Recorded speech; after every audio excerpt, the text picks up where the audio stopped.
Welcome to Innovating with Scott Amyx. I'm your host, Scott, and I've been joined by Tom Thimot, who is the CEO of Socure. Welcome.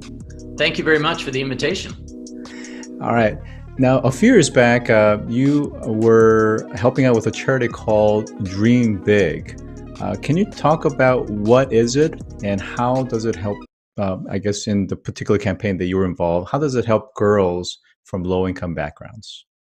Yeah, thank you very much. Yeah, Dream Big, I'm very, very passionate about. I think being a father of three daughters and, watching them grow up and seeing that, anytime they wanted to take part in an extracurricular activity, whether it be dance or art or sports, we're very fortunate. We're well off. They're able to take part in those. But if you look at inner cities, you look at more challenged backgrounds where there's not as much financial resources, a lot of times kids, and particularly girls, are not able to participate in sports or other extracurricular activities. Literally stories of, the boys get off from their basketball game and their practice jerseys, sweaty, are handed to the girls, and that's what they get to use for their practices. Or, finding volleyballs or the right shoes or the basketball or the nets, etc. And there's all sorts of statistical data that shows that a kid that has a passion outside of school makes them that much better in school. It not just keeps them out of trouble, but helps them to have a purpose. And every college entrance exam and discussion talks about being well-rounded. And yes, it's great to get straight A's, and that's what you always try to achieve. But you should be able to demonstrate that you have other passions in life.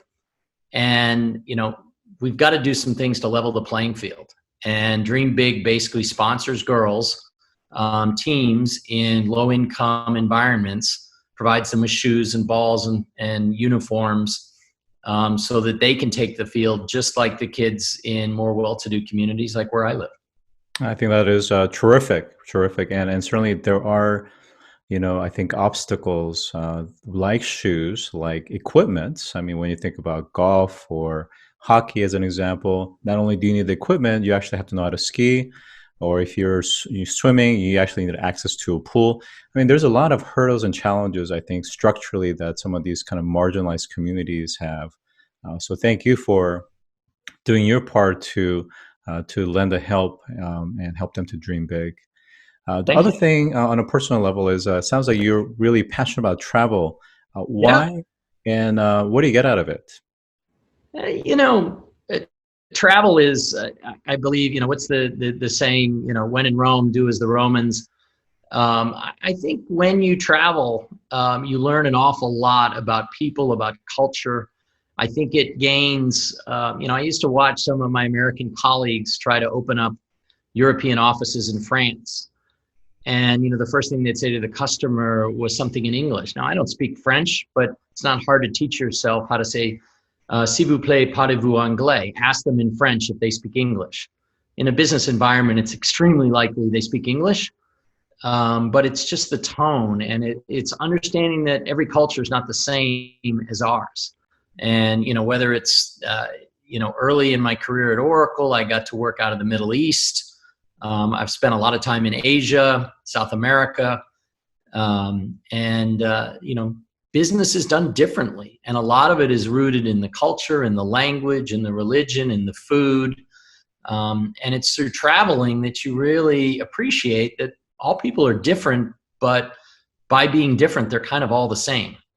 And, they want someone on the other side of the table that respects them and their culture and, at least understands a little bit about it, enough to say s'il vous plaît. Well, I think what you're saying is really this fundamental notion of respect that's contextualized and localized. Yep. And one of the things that I've been kind of digging into recently is this notion of honor-based nations and cultures versus those that are pride-based or even face-based, and how those things play into this business etiquette and the context that you're referring to, and how you position certain deals and proposals so that it actually edifies those different dimensions, aside from Yeah. who they are as archetypes. So Right. terrific. Now, early in your career, you were a DBA, a database administrator. So I'm Yeah. curious to know what got you fascinated about and that continue that passion for data? And how is emerging technologies changing the value that we derive from data? Absolutely. So, I was a mechanical engineer out of Marquette University. And, when I was choosing where I wanted to go to work, I decided early on, and no disrespect meant to any mechanical engineer, but I didn't want to go and design lug nuts for General Motors. I realized that data was something that was really expanding and that all businesses relied on. And so being able to model and plan and use data to run a better business was real exciting to me. So I joined Accenture and was a database administrator. And my first assignment, imagine coming out of college, and the first place they send you to is a brewery.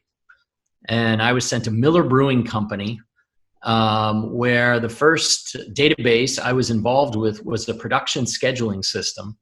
So I had to basically figure out how long the Miller Lite was going to run down the line, and then when it was going to switch over to Miller High Life or Lowenbrau or the other brands that Miller had.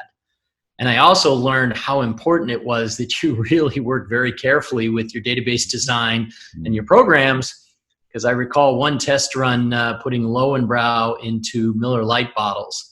Imagine if you had gotten, you were expecting that light beer and the taste of a very heavy German beer came out. So from there, the passion of data, it just stayed with me.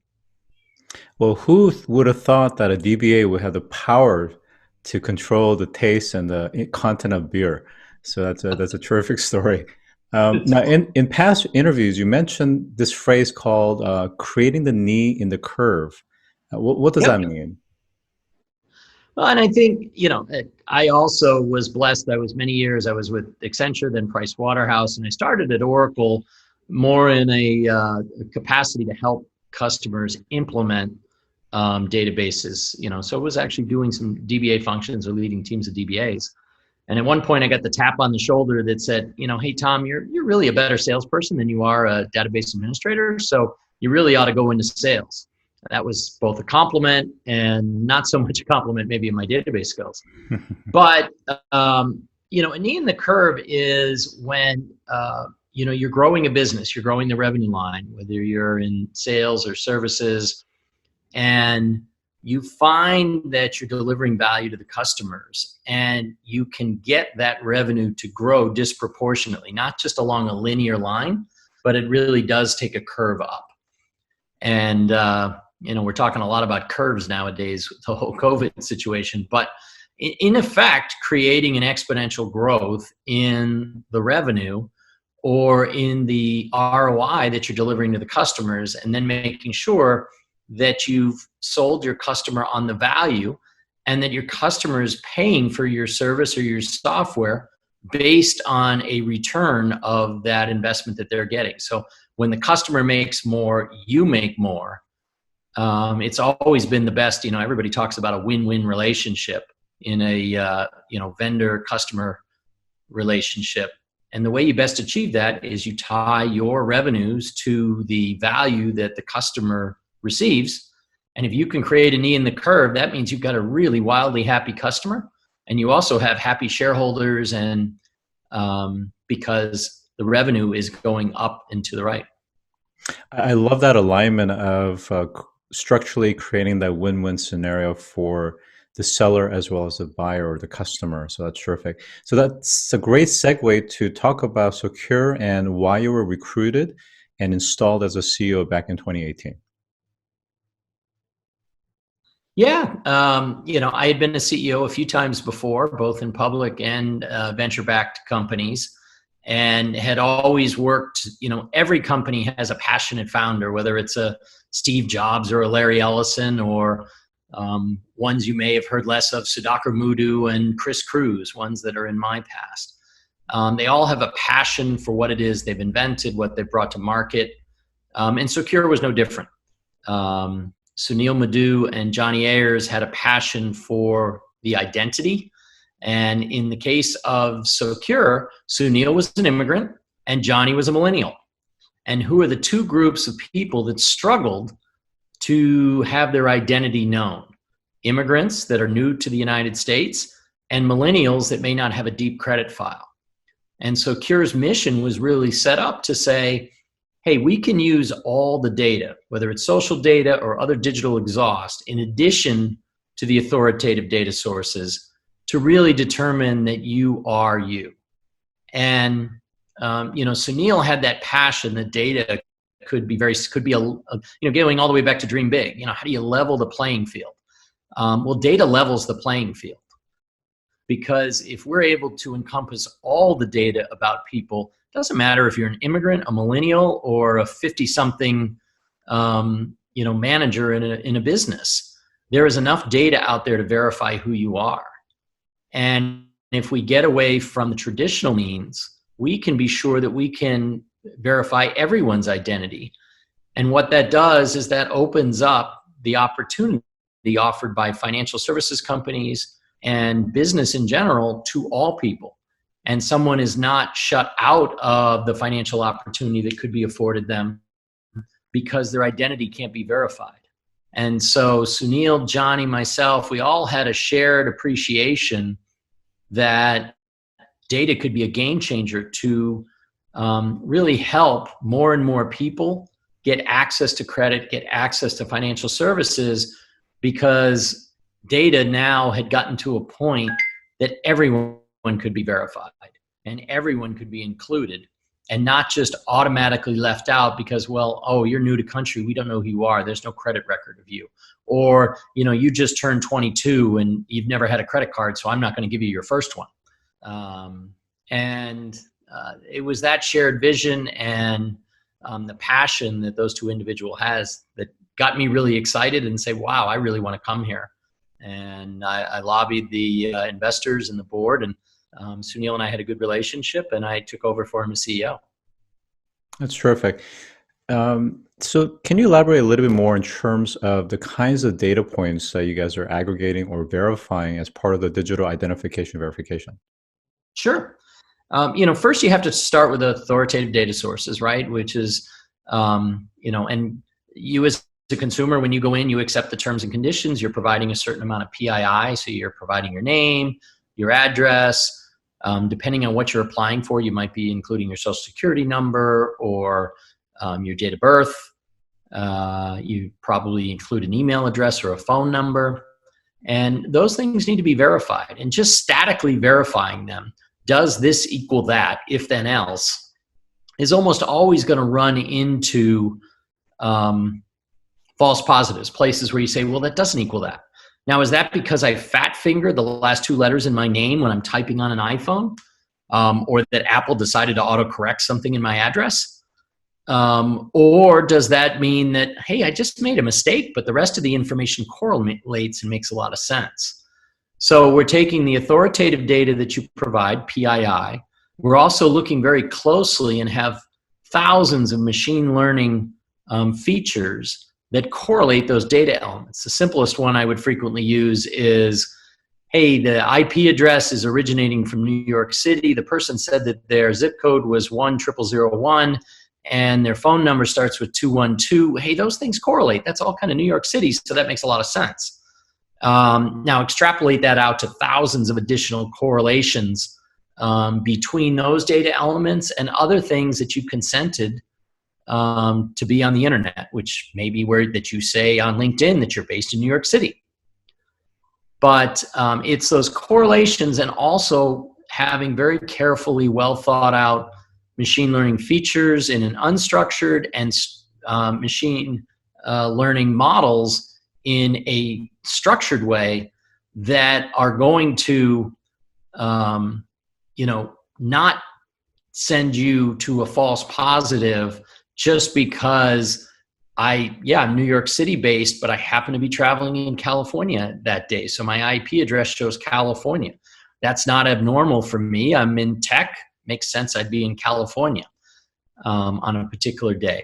I might have just changed my email address. I keep multiple email addresses. I have my spam email address that I give to just about any vendor that wants it. And then I have the one that I really only give to friends and people that I'm very close to because I don't want the spam. And then I have my work one. And which one did I decide to use on a particular application? A lot of that could change. And it's a sophistication of looking at that whole identity and the correlations of all those data points to ultimately make sure that we can verify who you are. Yeah, it's interesting because the system can actually start to have a fingerprint, a pattern recognition of who you are, but also the lifestyle in terms of even purchases and locations, geolocations. So any deviations that move away from that pattern starts to give some alerts. And of course, you're looking for, I would imagine, not just correlation, but probability of potential concern. So in the case of Yep. phishing attacks, as an example, how probable is it that this person may have been compromised and somehow somebody else is trying to enact that? And we see this a lot in terms of attacks to not just financial services, but even medical and others that get taken hostage of their systems.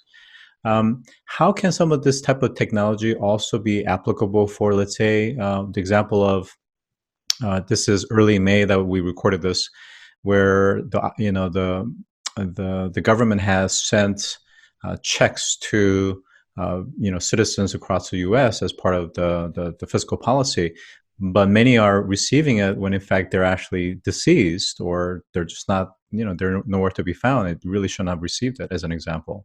Or things like census that we have to take in terms of who they are, how many people actually reside in a household, that verification that's done offline, and the challenges with some of those things.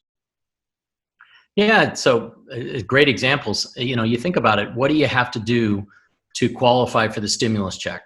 Assume you're making the right amount of money to qualify for the check.